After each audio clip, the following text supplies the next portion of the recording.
After the murders, the killer raided the Miyazawa's kitchen. He then took his time to consume 4 bottles of barley tea, melon, and 4 ice creams from the refrigerator. He then used the toilet and left his feces in it without flushing. Hello everyone, welcome to Mysterious Mariam.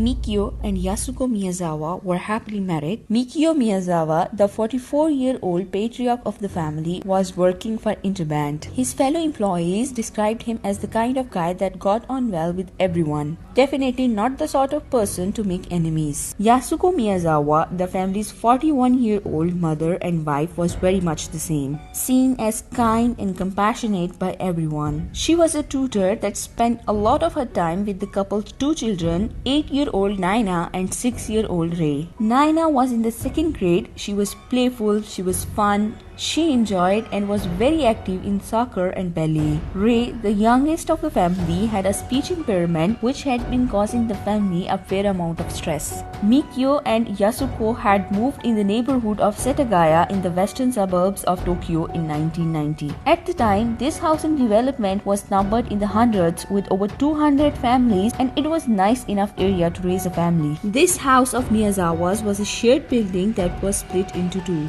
So, on the outside, it looked like one house but was much closer to a duplex. It allowed the Miyazawas to live right next door to Yasuko's family, which included her mother mostly, but also her sister and brother-in-law who were living there during this time period. This allowed a total of 7 family members to live in this shared domicile, although there was no internal connection between the 2 houses. To get from one side to the other, you needed to go outside and enter through another door. It was December of 2000. Due to increased foot traffic of the park behind the house, the city was planning on expanding further. Other houses in the area had been torn down to make room for Tokyo Municipal Soshigaya Park. The Miyazawas were one of the last families to make plans on moving. They had sold their home but had not yet moved.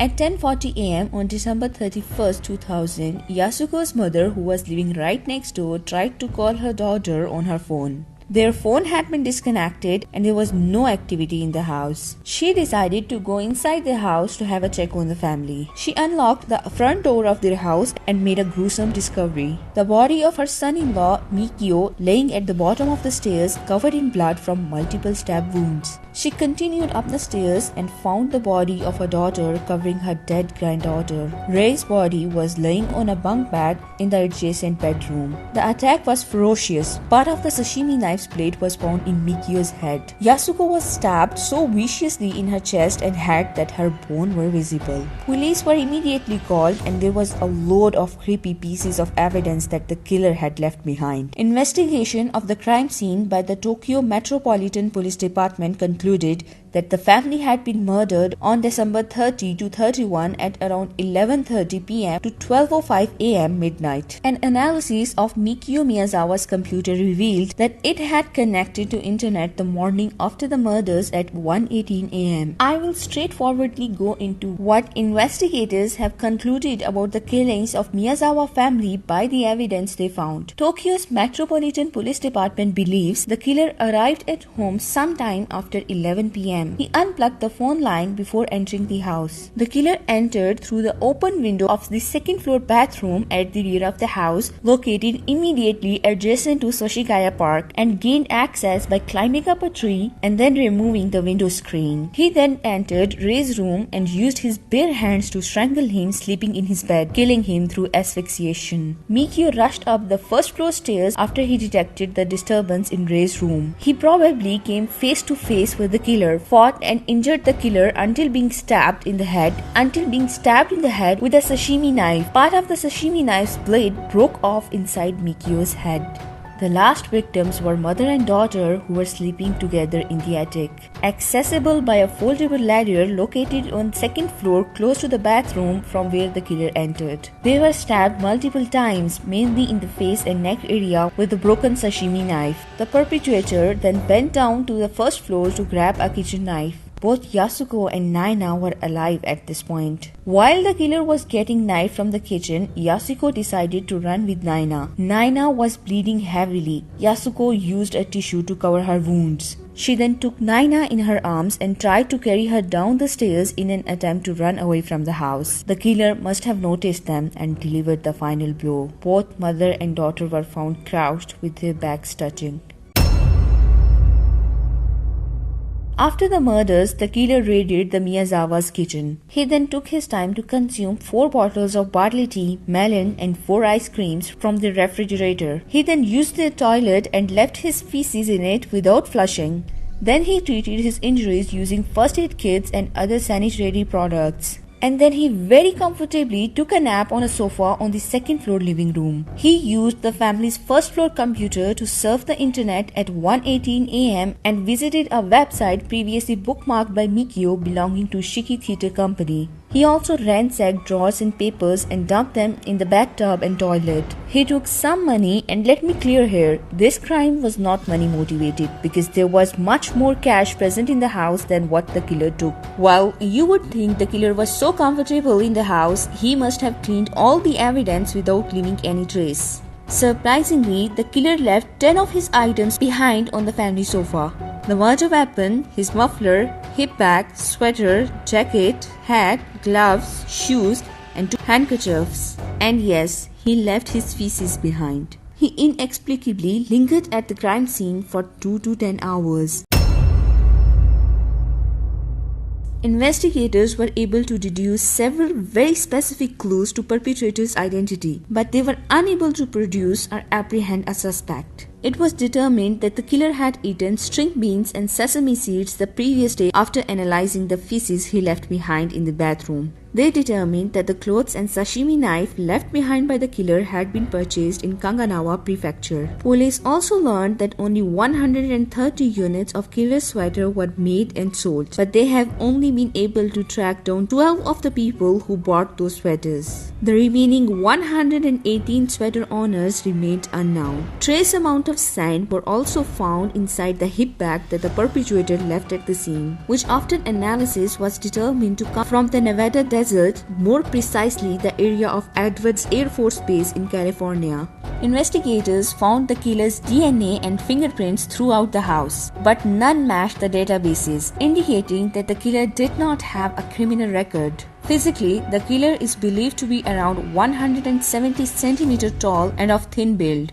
The police estimate the killer was born between 1965 and 1985, 15 to 35 years old at the time of the incident due to the physicality required for entering the Miyazawa house and committing the murders. The wounds on Miyazawa's family indicated that the killer is likely to be right-handed. The killer's blood was gained during an analysis of the murder scene that revealed traces of type A blood, which would not have belonged to Miyazawa family. A DNA analysis of type A blood determined the killer was a male and possibly mixed race, with maternal DNA indicating a mother of European descent and paternal DNA indicating a father of East Asian descent. Over 5 million people had their fingerprints checked. Neighbors, all kind of criminals, family friends, ex-residents, hospital patients with wounds on their hands. Police also tried DNA testing with 1.3 million attempts. None of them have matched. Killer's shoe was of the brand Slazenger shoe, and this shoe size was not sold in Japan. This shoe size was a Korean shoe size, and shoe would have likely only been found for sale in South Korea. Japanese police have asked South Korea for help with identifying the culprit. It was the first request of this kind, but it was ultimately refused by the South Korean government.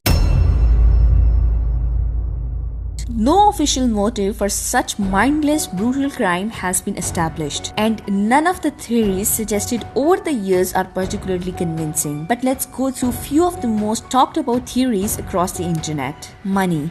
As I mentioned before, some of the money was missing from Miyazawa house, and there has been speculation that the intruder must have believed he could somehow access the money the Miyazawas made from selling their house. But he did not take all the family's cash, which was close to 250,000 yen, just under $2,000, which was found at the scene. He wasn't in a hurry. His method of killing was also very excessive. If it was a random kill, why would he kill Yasuko and Naina so viciously, who were sleeping in the attic, and be so vicious in his attacks? Angry skateboarders. In the week leading up to New Year's Eve, Mikio had confronted a group of loud and obnoxious teenagers at the park for making too much of a racket. At around the same time, a witness reported seeing him confront a group of young rebels that belonged to the Bosozoko, a sort of Japanese motorcycle gang. But could this make someone furious enough to kill his entire family? I don't know. This world is full of lunatics.